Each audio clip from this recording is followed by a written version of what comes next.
Donc bonsoir tout le monde. Ce soir on va parler du Torah Or, du l'écouter Torah, ça s'appelle, à partir du moment où on arrive dans Vaïkra. Et on va parler de la parashat Metzora. Alors la parashat Metzora est intéressante dans le fait que on voit dans tout début, on parle bien sûr toute la parasha de la lèpre. De ce qui est pur, ce qui n'est pas pur, comment on peut savoir, comment on peut réparer, comment on peut arranger. Dans les petits mots Torah, vous avez dû l'entendre. Et donc le premier verset c'est Zot tiye Torah Metzora. Voici comment c'est la Torah de la lèpre, comment c'est quoi les lois de la lèpre, et après, etc., qu'est-ce qui se passe là? Veuva et la Kohen. Il va devoir venir chez le Kohen pour vérifier si c'est bon ou pas. Par contre, après qu'il a été rejeté et mis de côté pendant un certain moment, pendant 7 jours, de l'autre côté du camp, à ce moment-là, c'est pas lui qui va vers le Kohen, c'est le Kohen qui va vers lui. Veyatsa Kohen al michutz la machane. Là, c'est le Kohen qui doit aller en dehors du camp. Tu vas l'ouvrir ou je l'ouvre? Avec quelqu'un, pardon. Alors, on a juste ramené le premier verset de la parashat Metzora qui nous dit Zot tiye Torah Metzora veuva la Kohen. En deux mots, voici ce qu'il va être dans la Torah de la lèpre.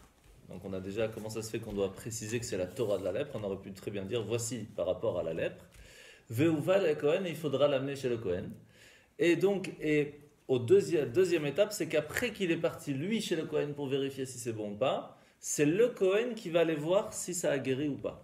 Donc il y a plusieurs étapes ici. Donc on va essayer de comprendre un petit peu c'est quoi tout ça. Et le Harizal, dans la Kabbale, nous dit une phrase qu'on va essayer de décortiquer et qui va nous faire tout comprendre. Alors je vais vous dire la phrase, elle est incompréhensible, mais après vous allez la comprendre. Le Harizal nous dit comme ça.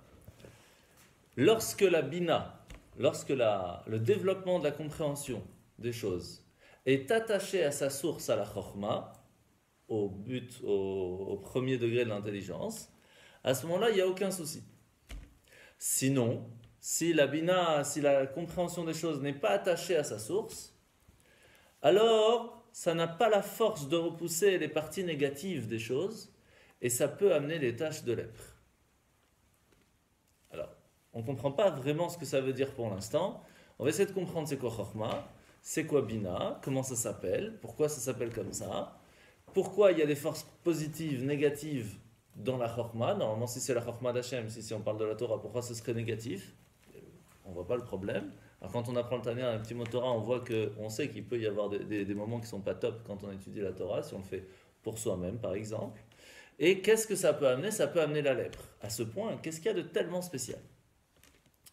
Alors, d'abord, la base de cette phrase, c'est si la bina est attachée à sa source, sa vie, c'est pur.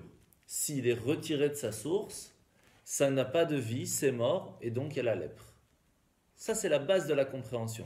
C'est pour cela que, par exemple, quand on regarde, il y a 2 fois dans la Torah où c'est écrit « Et voici qu'il est mort », et pourtant on parle de lui après, comme s'il n'est pas mort. Comment ça se fait? En fait, c'est très simple. À quel moment on peut dire sur un roi qu'il est mort? Même si c'est écrit qu'il est mort dans la Torah, c'est pas sûr qu'il est mort. Pourquoi? Parce qu'on l'appelle toujours un roi. S'il est mort, il n'est plus roi. C'est un humain qui est mort, il n'y a plus rien, il n'y a plus de titre, il n'y a plus rien. Donc si on dit, par exemple, quand on parle, voici le roi Pharaon va mourir. Mazal tov. Donc dans la paracha, c'est écrit par exemple, voici que le roi Pharaon meurt. Mais si c'est le roi, alors ça veut dire quoi? Il est mort. La même chose pour un autre roi juif, l'Avdil, qui lui aussi s'est écrit à un certain moment et il est mort, mais on l'appelle toujours le roi. Quand le roi David il meurt, on dit David. On dit plus roi David.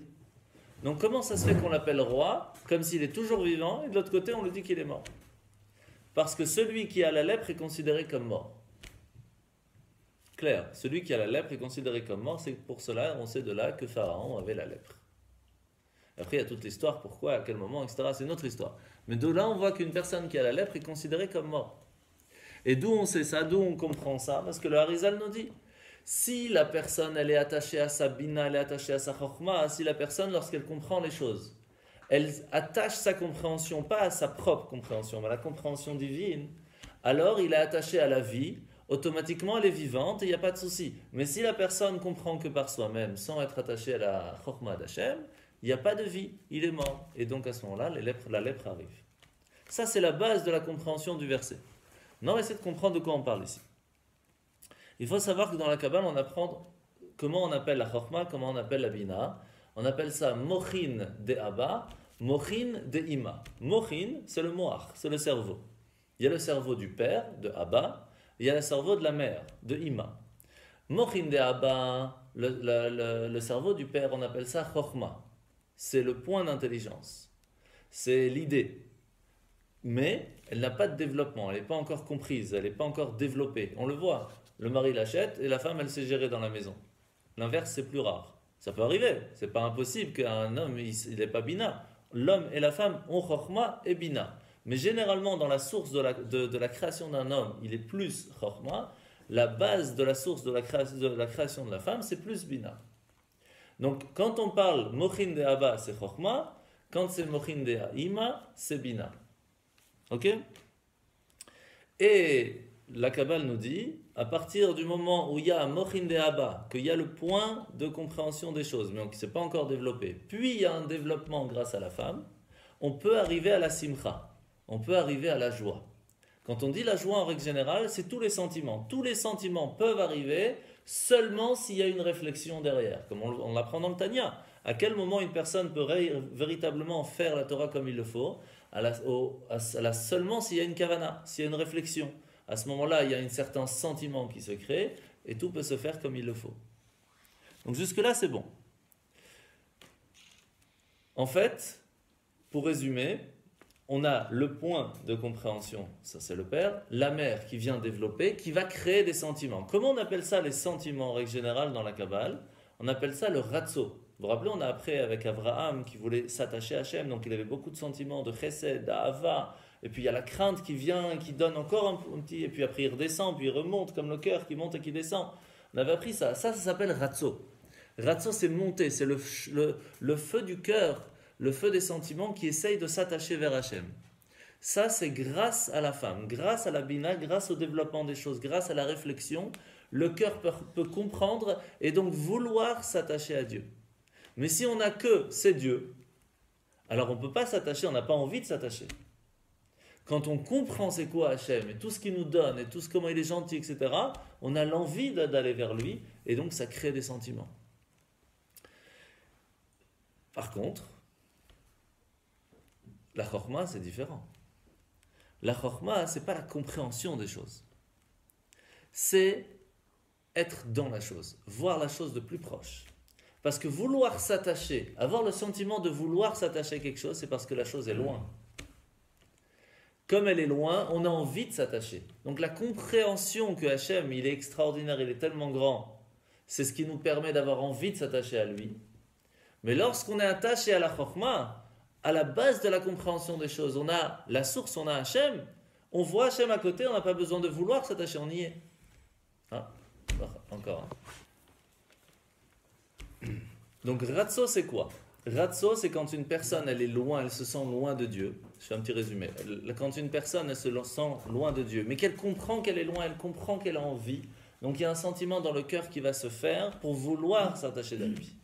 Mais lorsqu'une personne, elle vit avec Dieu, elle a la chokhmah, elle a le sens de compréhension des choses que toute sa vie c'est Dieu. À ce moment-là, il y a beaucoup moins de soucis de vouloir s'attacher à lui puisque il y est déjà. C'est lorsque Dieu est proche. Donc qu'est-ce qui est meilleur?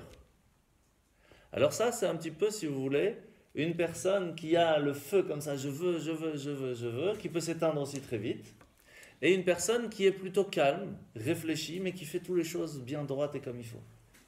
Les deux, ce sont des façons différentes de gérer et de vivre sa vie, que ce soit matérielle, spirituelle ou morale. Il n'y a pas une meilleure que l'autre, mais la question c'est est-ce qu'on a besoin des deux ou pas? Une personne qui est toujours très, très froide, très messoudar et tout, c'est super. Une personne qui est toujours avec beaucoup d'entrain pour faire les choses, c'est super. Mais est-ce qu'on peut vivre qu'avec un sans l'autre? Ça c'est difficile à savoir. Est-ce qu'il faut être sef complet ou HK complet? Mariage mixte. Mariage mixte, Un peu alors on de est bon. chaque. Un peu de chaque. Alors on va voir. Alors d'abord, qu'est-ce qui se passe lorsqu'une personne va arriver à vouloir aller vers Hachem? Son cœur va comprendre, après avoir développé en lui cette compréhension que Hachem il est tellement extraordinaire, il va vouloir s'attacher à lui. Après, il y a un déclic, parce qu'il s'attache à lui en fin de compte. Mais la question, elle va être, est-ce qu'il va rester là-bas? Est-ce qu'il va revenir? Et quand il revient, est-ce qu'il revient avec quelque chose ou sans rien? Donc il y a 3 questions ici. Qu'est-ce qu'il va faire en arrivant? Généralement, une personne qui va vouloir beaucoup, il y a un certain moment, il revient, parce qu'on est humain. Donc même si même pendant la prière, on fait une super prière, ou une super cours de Torah, tout ce que vous voulez, on monte, on sort après de la Sina, alors on dirait on n'est jamais venu. Qu'est-ce qui se passe? On est monté, on est revenu, on n'a rien pris, rien fait. Donc il y a eu un super moment, ce moment est extraordinaire, mais il n'y a pas eu de retour. Ou une personne qui dit moi je veux rester à fond dedans, je veux rester dans la prière, il reste, il oublie le monde autour. Est-ce que c'est toujours bien cette histoire? C'est pas évident. Le mieux c'est de pouvoir revenir avec quelque chose de là-haut pour pouvoir mettre cette lumière qu'on a réussi à prendre dans le monde de tous les jours. Ça c'est le but. Sauf que très souvent quand une personne elle travaille son ratso, sa volonté de monter, rarement elle pense à ramener quelque chose. Très rarement. Alors comment faire? D'abord, comment s'appelle le retour? Il y a plusieurs mots. Le mot le plus connu, c'est Teshuva. Retour vers Hachem. Teshuv, qu'on va expliquer à la fin. Mais ici, en règle générale, quand on parle dans la Kabbale, on ne dit pas Teshuva, on dit Shuv, revenir. Ratso, Vashuv. On va, puis on revient. Et quand on revient, c'est pour ramener quelque chose. Alors, qu'est-ce qui est comparé au Ratso? Qu'est-ce qui est comparé au Shuv? En fait, c'est très simple. Quand une personne, elle a réfléchi, elle a compris, et elle veut s'attacher à Hachem parce qu'elle dit « je veux m'attacher vers Hachem ». J'ai cette compréhension. Donc c'est lui, c'est une personne qui est existante, qui veut s'attacher vers Hachem. Tant qu'il est à côté d'Hachem, il est bien parce qu'il dit « j'ai réussi ». Tant qu'il dit « j'ai », le verre est plein. Si le verre est plein, il ne peut rien remplir. Et donc quand il revient, il peut revenir en disant « j'ai fait une belle prière ». Et il est revenu sans rien. Lui, il n'a pas changé. Il sort de la Sina, il n'y a rien qui a changé. Il va rester le même. C'est pour cela que vous pouvez voir des gens qui étudient énormément de Torah et font super des bonnes choses. Et pourtant, c'est toujours je. Et il n'y a jamais rien de divin et on ne sent pas qu'il y a quelque chose de pur dedans. On peut faire même des bêtises graves derrière, ce n'est pas un problème. Pourquoi? Parce que c'est toujours je. Il n'y a pas eu de divinité qui est rentrée en eux. Ils ont mis, eux, la divinité, ils sont montés à côté, mais ils ne sont pas revenus avec. Alors ça vit autour d'eux, mais eux, à l'intérieur, il n'y a pas eu de changement. C'est dommage. Comment on peut faire alors pour que la personne puisse recevoir de retour une certaine bénédiction de ça? C'est lorsque la personne vide son verre. Et c'est ce qu'on appelle le bitoul, une annulation totale vers Dieu. Lorsqu'une personne arrive et qu'elle comprend que Hachem, il est extraordinaire, et qu'en fin de compte, lorsqu'il arrive à côté, il sait se dire « je suis en fin de compte rien devant Hachem, et je ne vais faire que ce que lui me demande. Je crée un réceptacle, je vide mon verre qui va permettre de recevoir ces lumières et de revenir avec. » Ça, c'est la base de comment on peut être sûr de pouvoir revenir avec quelque chose. Alors, le Etz Chaim va nous donner les 2 étapes, les 2 points essentiels pour pouvoir revenir avec quelque chose. La première chose, il faut préparer le terrain. Une personne qui va aller travailler quelque part, qui va, l'homme chané, il va aller faire des tissus, des habits, etc. pour après les vendre. S'il n'a pas acheté un box pour pouvoir les mettre, il va revenir avec, il est dans la rue, il ne sait pas quoi faire avec. Comme ça. Donc automatiquement, d'abord, il faut préparer le terrain. On va pour la tfila et on dit Hachem, donne-moi plein de choses, mais je n'ai pas où les stocker. Alors comment préparer le terrain? Eh bien, ça c'est grâce à l'étude de la Torah écrite et orale. Les mots de la Torah, et on va apprendre pourquoi c'est important spécialement, lorsqu'on étudie la Torah, lorsqu'on parle, lorsqu'on écoute, lorsqu'on étudie, lorsqu'on comprend, lorsqu'on fait, à ce moment-là, ça crée un réceptacle dans le monde qui va permettre de stocker les lumières et les bénédictions qui vont venir par ce ratso. Lorsqu'une personne va en fin de compte faire un effort vers Dieu. La deuxième, c'est qu'il faut que la chorma, donc ce point d'intelligence de se dire c'est Dieu et moi je suis rien, cette partie de bitoul, d'annulation vers Dieu, doit se faire après qu'on est monté pour pouvoir en fin de compte y créer une place pour que ce récipient qu'on a créé soit vide pour pouvoir la recevoir. Donc il y a 2 choses, il faut préparer le terrain, il faut monter, il faut savoir se vider pour pouvoir en fin de compte y mettre quelque chose. D'accord? Comment s'appellent dans la Kabbale ces deux lumières? La lumière de Léa et la lumière de Rachel. Ou la lumière de Rachel, la lumière de Léa. On va voir pourquoi. Et que à ce point, c'est marqué comme ça, une personne peut faire le même travail, le même monté vers Hachem, les deux ils vont prier une prière extraordinaire ou une étude magnifique, et pourtant, un il va revenir avec Rachel ou Léa, l'autre il va revenir avec une tache de lèpre blanche, verte, rouge, on ne sait pas. Pourtant, on parle d'ici, il a fait la Torah, il a étudié, il a prié, il a mis tout son feu pour prier. Et pourtant, un il va ramener des choses extraordinaires, des lumières, des bénédictions, et l'autre il ramène la lèpre. À ce point que la lèpre c'est la mort, on a expliqué. Comment c'est possible? À ce moment-là, il vaut mieux pas y aller à ce moment-là, dans ces cas-là. Alors, d'abord il y a trois sortes de lèpre. Seet, Sapachat ou Baeret. Je ne vais pas rentrer dans le détail c'est quoi les différences, parce que ça ne nous intéresse pas maintenant. Mais Léa, c'est Seet, c'est la première. Rachel, c'est les deux autres. Sapachat ou Baeret. On va expliquer pourquoi il y a trois. On ne va pas expliquer c'est quoi les trois exactement, en tout cas pas du côté de la lèpre, mais du côté de Rachel et Léa. Léa, c'est quoi? C'est Marshava. Marshava, ça veut dire la pensée. D'accord? Vous savez qu'on a trois habits dans l'âme, la pensée, la parole et l'action. Les trois sont dans Léa et Rachel. Léa, c'est la Marshava, c'est la pensée, qui sont considérées comme la pensée, la compréhension des choses dans la Torah écrite seulement. Pourquoi? Parce qu'il y a combien de lettres dans la Torah, juste dans les 5 livres de Chumash? 305 000 à peu près. Pourtant, la Kabbale nous dit, et même dans le Talmud, il y a 600 000 lettres dans la Torah pour les 600 000 âmes. Il n'y en a pas 600 000. Comment on les trouve? Grâce à la marshava, la pensée.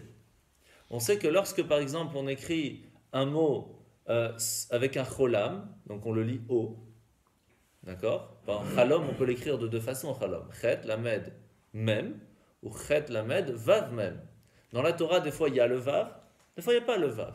On peut écrire aussi le i, avec juste un chirik, ou avec un yud qui fait le i. En yiddish, on peut écrire le e avec un aïn, par exemple. Donc, on voit que dans la Torah, il y a des mots qui sont écrits avec, des mots sans. Si, dans la marshava, dans la pensée, on arrive à lire la Torah avec toutes les lettres qui doivent être mises, les 600 000 sont présentes. C'est-à-dire qu'il y a des âmes qui ne sont pas présentes dans le monde ou qui sont cachées. Et qu'on ne peut trouver que grâce à la marshava. Si on pense à l'autre, on peut le trouver. Si on n'y pense pas, on ne peut pas le trouver. Et c'est pour cela que chaque juif est important. Pourquoi? Parce qu'à partir du moment où il fait partie du Sefer Torah, le Sefer Torah est cachère. S'il y a une lettre qui manque, une seule, tout le Sefer Torah est pas soul. De la même façon, si on veut faire attention à nos frères, c'est un par un. Mais même ceux qui sont cachés, on doit faire attention. Et pour ça, c'est la force de Léa. Léa, la marshava, qui s'est intégrée dans la Torah écrite. Mais Rachel, c'est un autre niveau. Rachel, c'est Dibour et Maasé. La parole et l'action. C'est déjà moins dans la pensée, dans la réflexion, c'est plus dans l'action. L'action de la parole, qui est en soi une action, puisqu'on sait que quand on prie, lorsqu'on étudie, il faut bouger les lèvres pour que ce soit cachère. De la même façon, dans l'action, ça c'est sûr que c'est avec des objets matériels. Et alors, de quelle partie de la Torah est attachée Rachel? C'est facile, la Torah orale. La Torah orale, qu'est-ce qu'elle vient faire? Elle vient nous expliquer comment mettre en action la Torah écrite. C'est écrit qu'il faut faire la brite, mais c'est pas écrit où? C'est écrit juste dans un endroit où il y a plus de peau. Ça peut être le lobe de l'oreille. La Torah écrite vient nous expliquer qu'on parle d'en bas. La même chose pour les tefilines, c'est écrit qu'il faut attacher sur la main ou dans la main. Qu'est-ce qu'il faut attacher? C'est pas écrit. La Torah écrite vient nous expliquer comment faire pour faire les tefilines. Donc c'est le dibour et le maasé. Ça c'est Rachel. Et les deux sont importants. Si une personne elle vient, elle dit moi je n'ai que la Torah écrite, je fais pas attention à la Torah orale, ça marche pas. Quelqu'un qui dit je n'ai que la Torah orale, je fais pas attention à la Torah écrite, c'est-à-dire que je peux penser ce que moi je veux, je comprends ce que moi je veux. Il n'y a pas de source, il n'y a rien non plus. Donc on ne peut pas l'un sans l'autre, ça ne va pas. Et donc c'est pour cela qu'une personne qui va étudier la Torah mais pas que la Torah écrite, pas que la Torah orale. C'est-à-dire qu'il ne va pas faire que sa réflexion en se disant je ne me base pas ce que Hachem il me dit dans la Torah. Je réfléchis ce que moi j'ai envie de réfléchir, ce que moi j'ai envie de comprendre dans la Torah. C'est écrit comme ça, j'arrange, c'est pas un problème. On peut comprendre chacun sa façon de comprendre, alors on peut faire ce qu'on veut. Il n'y a pas de source. La Torah n'est pas une source divine, on peut nous penser ce qu'on veut. Ça amène la mort, ça amène la lèpre. C'est la même Torah, mais ça amène la lèpre. Parce que la personne se détache de la source de la Chokhmah. Elle se détache de la base de la Torah.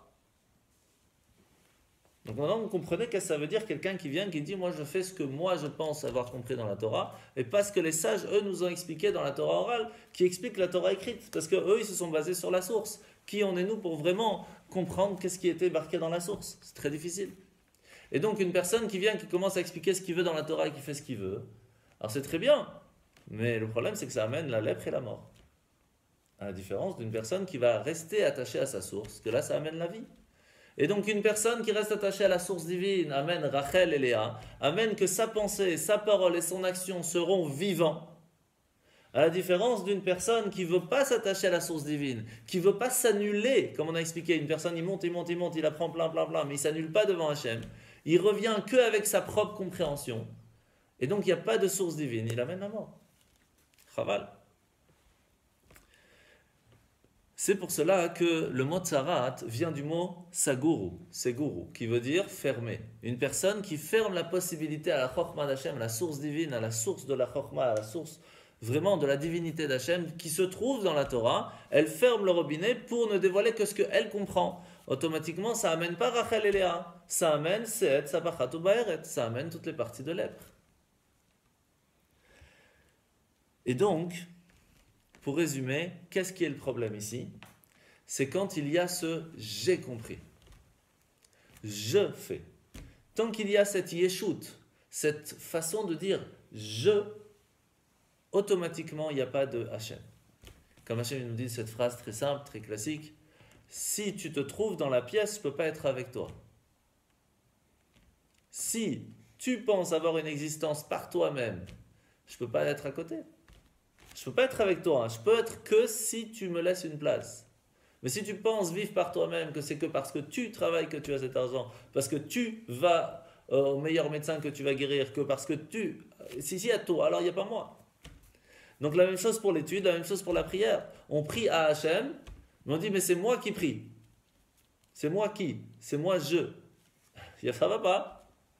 Quand on s'annule vers Hachem, alors ça marche. Mais on ne peut pas faire que s'annuler non plus.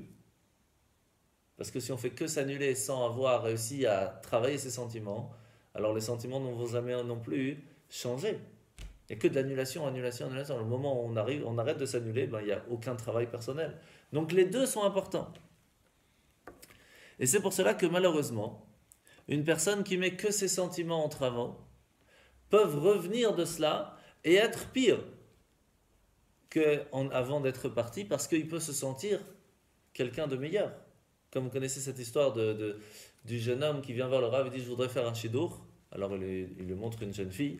Après 1 heure, il vient voir et dit « Je ne comprends pas, j'ai fait le Talmud, j'ai fini le Talmud 2 fois, j'ai fait tout ci, j'ai fait ça, j'ai appris ci, j'ai appris ça, ça fait 15 ans que je suis à la yeshiva. Tu me montres une fille comme ça va pas ?» Elle dit « Je vais t'envoyer dans une yeshiva, tu vas apprendre ce que c'est la modestie. » Après 1 an, il vient voir le Rav, c'est bon, j'ai fait 1 an, je voudrais faire le shidour. Il lui remonte la même fille. Alors après 15 minutes, il sort et dit « Rav, je comprends pas, j'ai fait le Talmud, j'ai même appris la modestie, et avec ça, vous me montrez la même fille. » Il n'a pas compris c'est quoi la modestie. Il pense que c'est une étude. La modestie, c'est un sentiment, c'est quelque chose qui doit s'apprendre, c'est pas quelque chose qui... Vous comprenez? Donc il y a une personne qui dit « J'ai prié avec les plus grands trucs, c'est magnifique, comment je fais ça bien, comment j'ai bien étudié, j'ai bien compris. Chaque fois, c'est je. » Alors il n'y a rien, il n'y a pas de vie dedans. Il n'y a pas de vie. Et ça peut malheureusement, cette lumière qu'il a amenée, qui est attachée avec lui, c'est ce qui va lui amener la lèpre. Parce que il amène une lumière et il n'y a pas où la mettre, elle reste à l'extérieur et elle devient blanche. On va comprendre pourquoi. Le Aleph, dans la lettre de l'alphabet qui représente généralement Hachem, la base de tout, vous savez que quand on apprend à un enfant l'Aleph bête, il y a une façon de faire, il y a des lois, il y a des minagim, il y a plein de choses. Le Aleph, comment on apprend le Aleph? Il y a un Yud en haut, il y a un Yud en bas et il y a un Vav au milieu. On peut l'expliquer de énormément de façons. La base du Aleph, c'est il y a Hachem, il y a nous, et il y a le Vav au milieu qui permet de rattacher. C'est quoi le Vav? Il y a plusieurs réponses. La réponse la plus classique, c'est le Vav, qui est le chiffre 6 des 6 Mishnayot. La base de la Torah orale, qui va amener, en fin de compte, une certaine compréhension de la volonté d'Hachem, qui va amener à réveiller les midot, les sentiments qu'on peut avoir envers lui, qui sont de combien les midot? 6, c'est pour cela qu'il y a les 6 Mishnayot, qui vont permettre que ces sentiments vont faire que le juif va pouvoir s'attacher au Yud de Hachem. Ça, c'est la compréhension du Yud d'Aleph. C'est comme ça qu'on apprend à un enfant. Au début, bien sûr, il ne comprend pas grand-chose. Mais on lui apprend, il y a Hachem, il y a nous, il y a la Torah au milieu. Si on apprend la Torah, on s'attache à lui. Voilà. Après, il y a qu'est-ce que ça veut dire vraiment le Vav, et qu'est-ce que c'est un sentiment, c'est quoi Ava, c'est quoi Ira, comment il est fait le Vav, etc., etc. Mais nous, on va aller un petit peu plus loin. On va essayer de comprendre comment on écrit le Aleph dans la Torah, ou dans les Tfilin, ou dans... Quand on apprend et qu'on écrit dans le Harizal ou dans l'Admor Hazakan, quand on n'écrit pas la séfarade où ils font le Aleph simple, comme ça, qui est aussi très bien, mais quand on apprend la Kabbale, et ça ne rend pas pasoul, bien sûr, Chaz Shalom, pour les séfarades c'est kasher, mais quand on écrit comme le Harizal, on rajoute un petit oketz, un petit truc qui sort comme ça, un petit tag, qui va sortir du Yud du Aleph. Pourquoi? Le Yud, c'est la Chokhmah, c'est la base. Mais cette source de base doit être attachée au plus haut, doit recevoir d'Hachem. Et si on n'est pas attaché, si notre compréhension des choses n'est pas attachée à la source, alors on a plein de lumières mais qui ne font rien en fin de compte. Et c'est pour cela qu'on fait attention à mettre ce hoket. Alors s'il n'est pas, c'est quand même kasher, parce que ça reste le Yud de Hachem. C'est certain que c'est kasher. Mais on essaye quand on écrit des tefillin, des mezuzot, comme la Kabbale nous l'apprend, parce que vous savez que même le Yud Kevavke qu'on écrit comme le Harizal, est différent que quand on écrit en séfarade, c'est parce qu'il y a des façons kabbalistiques qui expliquent le pourquoi du comment, ça reste kasher quand même, mais c'est pas la même chose. De la même façon, on a dans le Yud. C'est pour ça que lorsque une personne va essayer de faire ce Aleph, ça veut dire d'avoir cet attachement envers Hachem, il a ce besoin d'avoir ce sentiment de travail intérieur, de compréhension des choses pour s'attacher à Hachem. S'il n'y a pas ce travail intérieur, s'il n'y a pas ces 6 midot, s'il n'y a pas ces sentiments, alors il reste en bas. On est complètement annulé à Hachem, toi tu es là, moi je suis en bas et c'est tout. Donc on a besoin d'aller vers lui. Le problème c'est comment revenir. Il faut revenir comme il faut. Et ça, pour ça, il faut cette annulation. Maintenant qu'on a compris ça, on va revenir à la lèpre. La paracha s'appelle Metzora. Vous vous rappelez que dans les petits mots Torah, on a dit que le mot Metzora nous rappelle pourquoi on a la lèpre. Metzora, ça veut dire Motzi Shemra. Sortir un mot ou un nom qui n'est pas beau, qui n'est pas joli, qui va amener en fin de compte la lèpre. Motzi Ra, sortir du mal. Qu'est-ce que c'est les mots? Les mots, ce sont des lettres. Qu'est-ce que c'est les lettres? C'est le réceptacle aux bénédictions et à la lumière d'Hachem dans ce monde qui lui permet d'exister. Ce qui fait que nous, on prend ces mêmes lettres qui permettent au monde d'exister et on les utilise pour dire des choses pas bien. C'est ça le problème. C'est ça la force de la parole, c'est qu'elle peut être constructive, elle peut être destructive. Et c'est pour cela qu'une personne qui est Motzi Shemra, qui va sortir un mauvais nom sur une autre personne en faisant du colportage, de la médisance, elle va malheureusement utiliser les kelim, les réceptacles qu'elle-même elle a fait pour recevoir la lumière divine, pour recevoir la bénédiction, et elle va les changer en pas bien, et malheureusement tout ce qui va rentrer dedans sera pas bien. Chaval, tu as travaillé pendant des années pour bien prier, pour bien faire les choses, pour bien construire ta famille, tout ça, par une parole que tu fais qui est Motzi Shemra, tu casses tout. Parce que tout le réceptacle à ta bénédiction devient pas bon. Tu fais un trou et tu amènes que des choses pas bien dedans. C'est dommage. Et c'est pour cela que lorsqu'une personne va faire du Lashon Hara, il n'y aura plus de Shem Tov. La personne, elle va amener un Shemra. Le Shem Tov, c'est un beau nom chez une personne. Shemra, c'est un mauvais nom chez une personne. À la place d'avoir Shem Tov, elle va faire Shemra. À la place d'amener, dans la Kabbale, Rachel et Léa sont appelés aussi des Shem. Je ne vais pas rentrer dans le détail maintenant, c'est assez compliqué à comprendre, mais il y a le nom de Rachel, le nom de Léa, qui eux sont des Shem Tov, vont se changer en Shem Lotov, puisqu'ils vont amener à la place d'amener les lumières de Rachel et Léa, ils vont amener les lumières de la lèpre. À cause de quoi? Qu'on a utilisé les réceptacles à notre bénédiction, à nos lumières, pour quelque chose qui n'est pas bon, en disant du mal sur l'autre. Dommage. Comment on appelle ça aujourd'hui? Le Lachon Hara. Et donc, qu'est-ce qui se passe?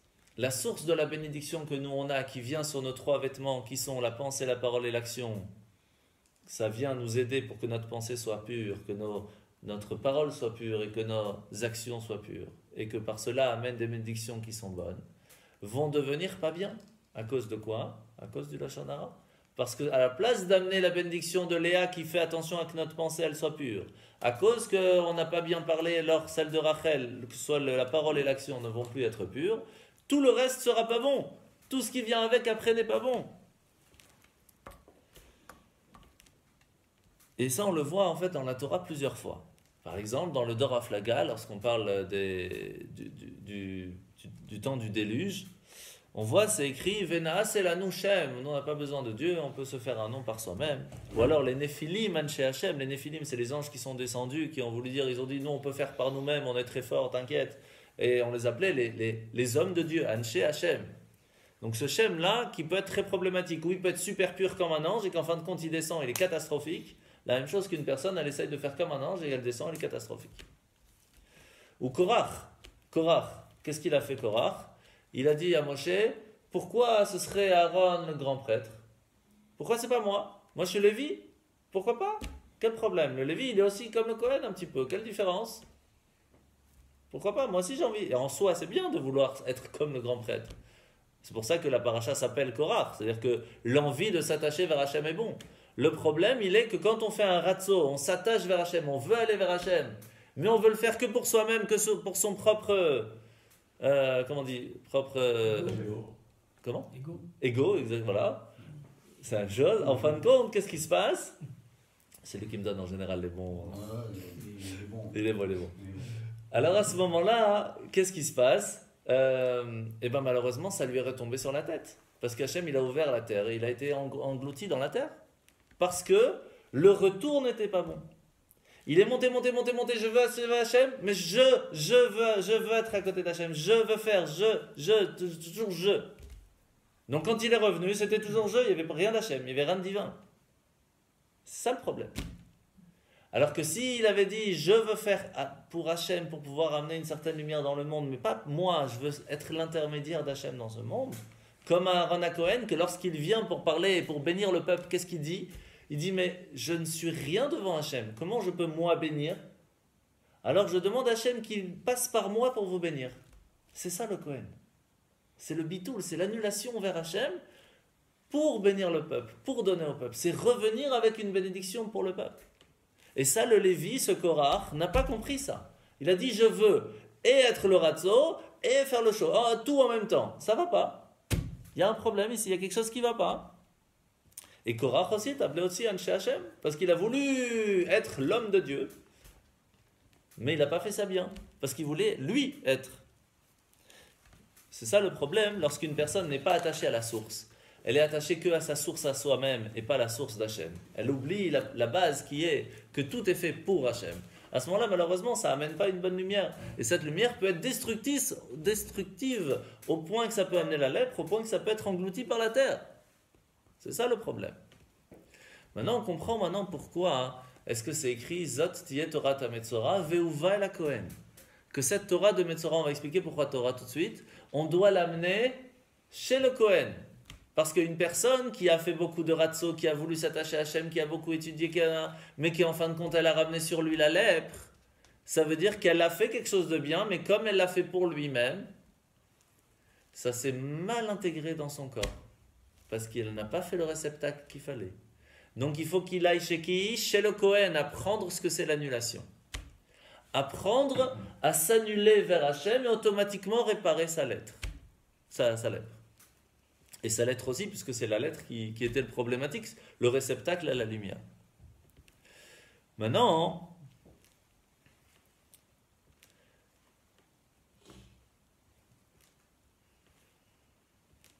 On va comprendre maintenant pourquoi c'est Yaakov qui était marié avec Rachel et Léa, que Rachel et Léa étaient deux sœurs qui étaient mariées ensemble et s'il fallait qu'ils soient ensemble. Parce que Yaakov, c'est les mêmes lettres que Ivaka. C'est-à-dire, entre guillemets, si vous voulez, réussir à amener, à attirer dans le monde le niveau de Rachel et de Léa, qui étaient ses femmes. Yaakov, c'est un peu la chorma, c'est la base, c'est la source, qui va donner à Rachel et Léa la possibilité d'être bien comme il faut et pas d'être pas bon.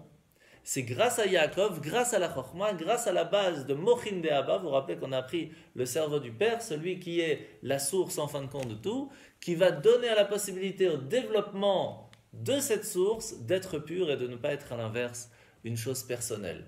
Et donc Rachel et Léa étaient bons parce qu'il y avait Yaakov derrière. Donc les deux sont importants. Comment s'appellent les habits? Les habits sont extérieurs à la personne, l'extérieur de l'âme. La parole, la pensée, l'action. Comment s'appelait le premier habit de l'homme? Adam. Or, il avait un habit de lumière, avec un aleph. Malheureusement, après avoir fauté, son habit de lumière s'est changé en or, mais avec un aïn, qui veut dire la peau.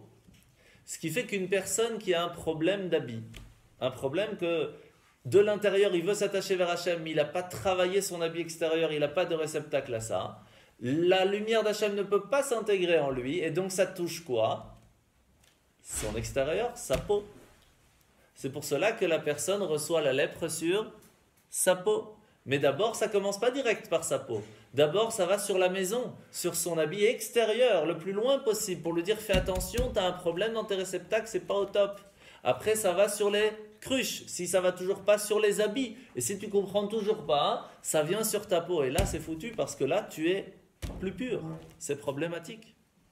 Et là, il faut travailler pour réparer ça. Comment réparer ça? On comprend tout de suite pourquoi c'est écrit au tout début de la paracha Zot tiye Torat ha-Metzora. Voici comment vous allez pouvoir arranger votre Metzora, votre lèpre. Torah. Qu'est-ce qui manquait? L'étude de la Torah, que ces lettres de la Torah vont faire un réceptacle à la lumière qui te manquait. Donc il faut étudier la Torah pour refaire ce réceptacle, pour que cette lèpre puisse s'intégrer, qui en fin de compte en soi est quelque chose de bien, c'est une belle étude, c'est une belle volonté vers Hachem, mais qui n'est pas bonne parce qu'il n'y avait pas ce bitoul, donc tu vas devoir réétudier la Torah comme il faut, pour pouvoir recevoir cette lumière comme il faut.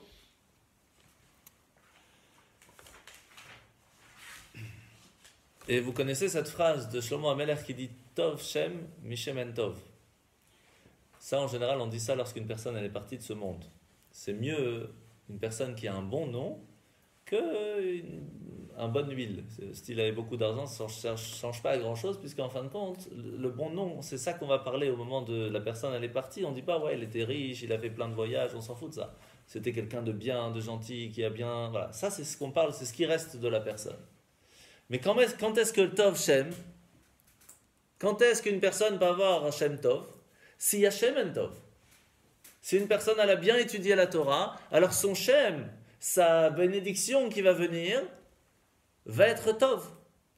Si malheureusement il n'a pas bien Shem en Tov, il n'a pas bien étudié, il a étudié pour soi-même, alors ça fait Motzi Shemra, ça fait Metzora, ça fait la lèpre.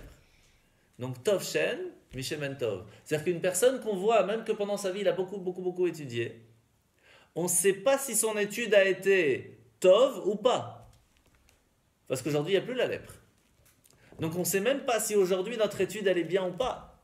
On ne sait pas si vraiment on fait ça pour le kavod, pour dire ouais voilà, je suis un grand rave et je connais plein de choses, ou alors pour faire des cours, etc. Ou pour son propre kavod, ou pour aider les autres, ce qui est aussi bien, mais ce n'est pas encore le top, ou vraiment pour Hachem, pour pouvoir transmettre la Torah. C'est difficile de savoir où on en est. Tov Shem, Mishem En Tov. Et pour ça, il faut Ve'uva et la Kohen. Pour ça, Zot tiye Torah ta Metzora, ta Torah de Metzora, il faut l'amener où? Chez le Kohen. Apprends le bitoul, apprends l'annulation. Apprends que si tu veux vraiment que ta Torah soit comme il le faut, elle doit être annulée vers Hachem. D'abord, tu sais que quand tu vas étudier la Torah, tu n'étudies pas la Torah que toi tu vas comprendre, tu étudies la Torah que les sages nous ont donnée, que eux-mêmes ont reçu de Ruach HaKodesh, qui ont reçu de Hachem. Et quand tu sais ça, tu commences à étudier de cette façon, alors c'est pas je comprends ce que moi je comprends, je vais transmettre ce que Hachem m'a transmis aux sages qui nous l'ont transmis. C'est je ne fais que donner ce que Hachem nous a donné. Et à ce moment-là, c'est déjà le premier début pour arranger ce problème de Torah Metzora. Et c'est pour cela qu'une personne qui dit Enli et la Torah, je n'ai que la Torah, affi le Torah enlo, même Torah il n'a pas. Parce que celui qui dit je n'ai moi, je n'ai que moi, que la Torah, c'est-à-dire qu'il n'a rien. Parce que même cette Torah, c'est pas sûr qu'elle soit bien. On est loin, hein. Globalement, tu dis qu'il faut toujours étudier des livres de commentaires.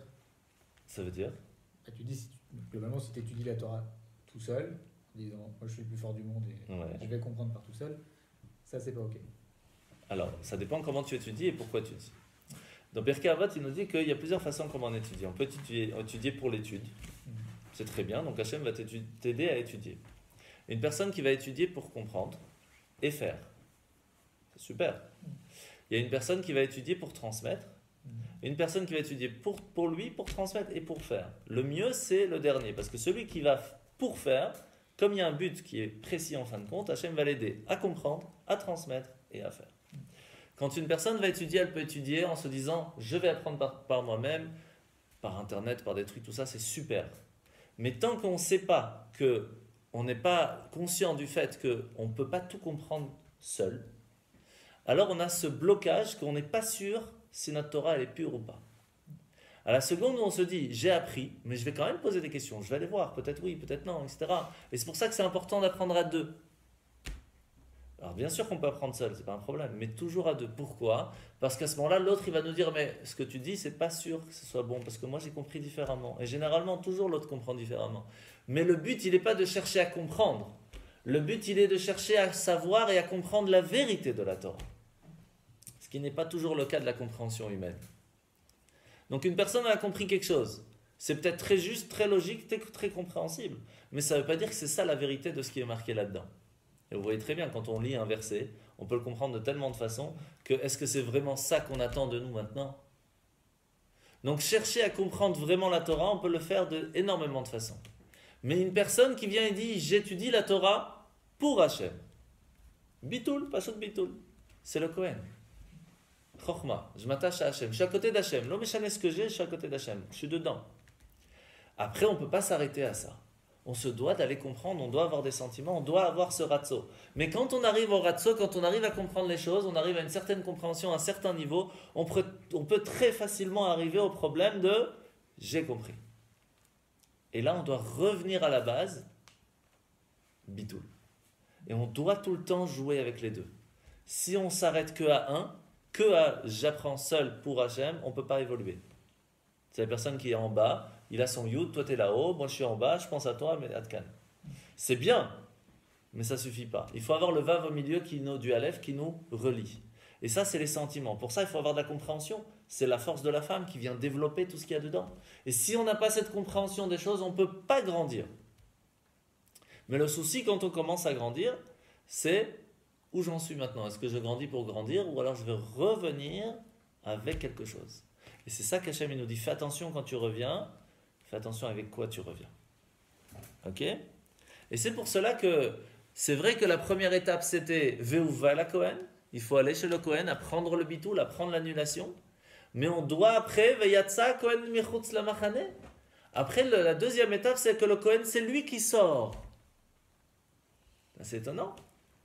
Pourquoi c'est pas lui qui va toujours, il est toujours en train d'essayer d'apprendre le bitoul ici. Il est toujours en train d'essayer de faire comprendre à la personne, tu as appris que pour toi-même, tu dois essayer d'apprendre l'annulation envers Hachem. Comment ça se fait qu'au bout d'un moment, on lui dit, maintenant que tu as ramassé sur la tête pendant 7 jours, c'est le Kohen qui vient sortir chez toi.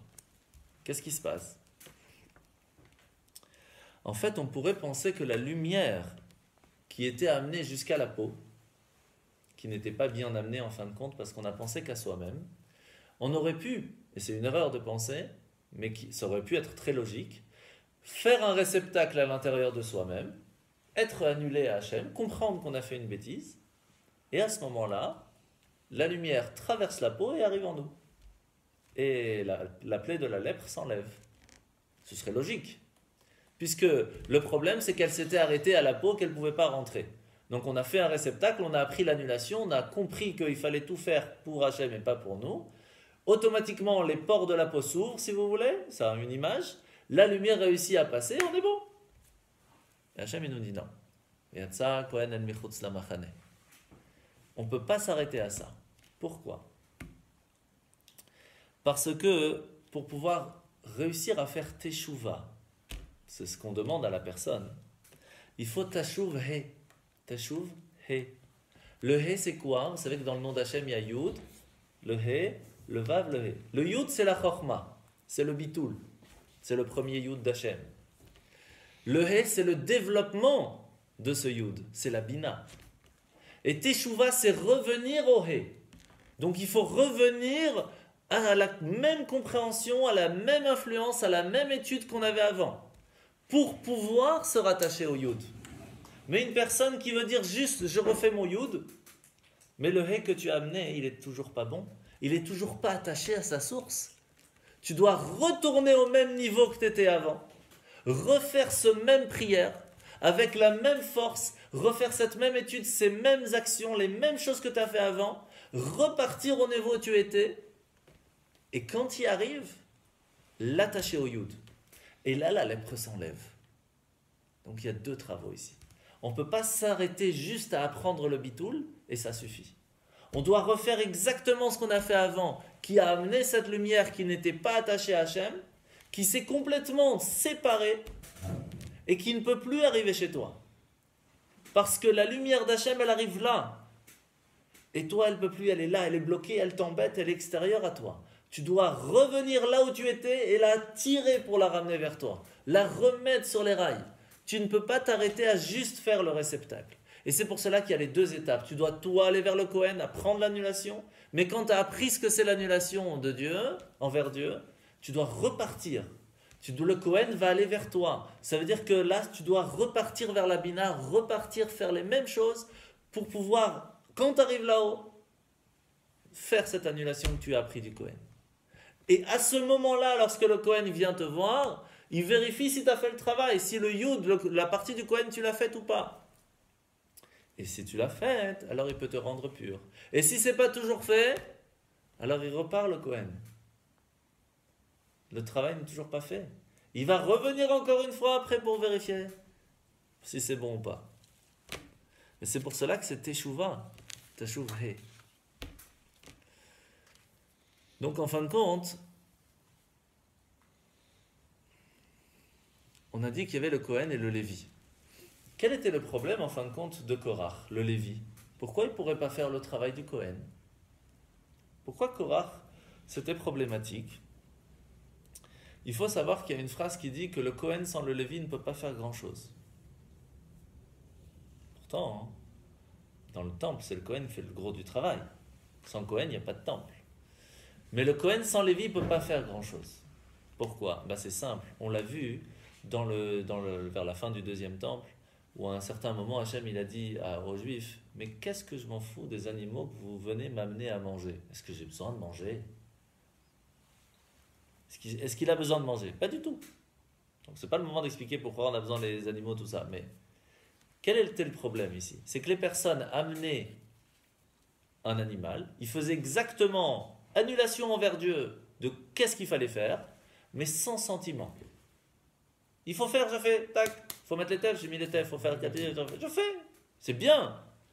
Mais est-ce qu'il a besoin de ça, Hachem? Il a besoin que ça t'amène à réveiller des sentiments. Qui réveille les sentiments dans le temple? C'est le Lévi. Le Lévi, lorsqu'une personne arrivait et qu'elle disait par exemple, je viens amener un sacrifice de Toda pour remercier Hachem que j'ai eu un enfant, ou que ça s'est bien passé, un bon business, etc. Le Lévi commençait à chanter une chanson de joie de sa mère.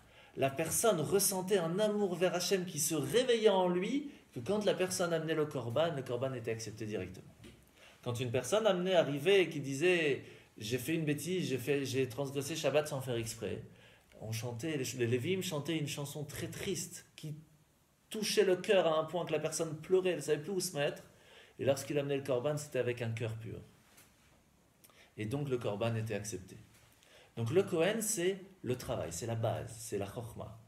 Mais pour que cette chorma soit faite, il faut qu'il y ait aussi les Lévis. Il faut qu'il y ait 7 sentiments.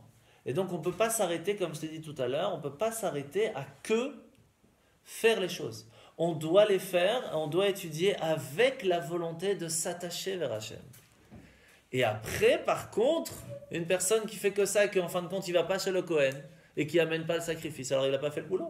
Ou qui amène le sacrifice et qui n'amène pas la bonne bête, ça ne marche pas. Parce qu'il dit, j'ai compris, j'ai le sentiment, mais je ne veux pas faire comme Dieu il veut, je veux faire comme moi je veux. Ça marche? Non. Ça ne marche pas. Et c'est exactement ça. Le Kohen et le Lévi ne peuvent pas travailler ensemble. Pas ensemble, je veux dire, chacun son travail. Et le Lévi ne peut pas faire le travail du Kohen et inversement. C'est pour cela que Moshe, il n'arrête pas de dire à Korach, il lui dit, tu ne peux pas faire le travail du Kohen, ton travail c'est le travail du Lévi. N'essaye pas de faire deux... C'est pas la même chose. Et donc on comprend maintenant pourquoi c'est écrit Ach Yatso Yatsa Yaakov. 2 fois le mot Yatso, il est sorti. La première fois, c'est lui qui sort vers le Kohen. La deuxième fois, c'est le Kohen qui sort vers le lépreux. Parce qu'on a besoin de ces 2 travaux. D'un côté, on a le travail à faire avec le sentiment de repartir vers Hachem. Et au retour, on doit ramener ce bitoul, cette annulation qu'on a compris. Qu'en fin de compte, on ne doit pas faire ça pour nous, mais pour Hachem. Et à ce moment-là, la bénédiction, elle arrive comme il faut. Elle arrive, elle s'intègre dans le corps parce qu'on a fait le réceptacle. Et la lèpre peut partir. Et on comprend pourquoi c'est écrit Zot Tiyeh Torah Metzora. Parce que c'est Tiyeh, elle doit être cette Torah. Elle doit être présente, cette Torah. Mais elle doit être, pas Torah Metzora, elle doit être Veuva la Kohen. Elle doit être précise, cette Torah que tu vas étudier. C'est pas juste j'apprends tac, tac, tac. Elle doit être précise de la façon que tu l'as fait avec sentiment. Et si c'est pas fait avec sentiment, s'il n'y a pas de kavana, elle monte pas ta Torah. Comme on l'a pris dans le Tanya ces derniers jours. Une personne qui apprend la Torah, qui fait une prière, qui fait une mitzvah, sans kavana, sans réflexion, malheureusement elle n'a pas d'aile, et elle ne peut pas monter. Et alors il y a plusieurs façons, on a expliqué dans le Tanya. La personne qui le fait pour soi-même, ça ne monte pas, c'est très difficile à remonter, mais ça peut toujours remonter à un certain moment, comme on vient d'expliquer. Une personne qui le fait pour Dieu mais sans sentiment, alors ça monte un peu. On a expliqué que ça montait dans les Echalot ou dans les Médourines, c'est la partie des palais des anges. Mais ça reste très extérieur parce qu'il y a pas ça ne s'intègre pas dans les mondes. Ça reste dans le palais extérieur du monde, c'est pas dans le monde. Lorsqu'une personne va vraiment réfléchir et va le faire avec sentiment, ça s'intègre dans le monde et après il y a un retour de là. Quand est-ce que c'est le retour? On a appris la semaine dernière. Quand est-ce qu'il y a le retour du travail de la semaine? Shabbat.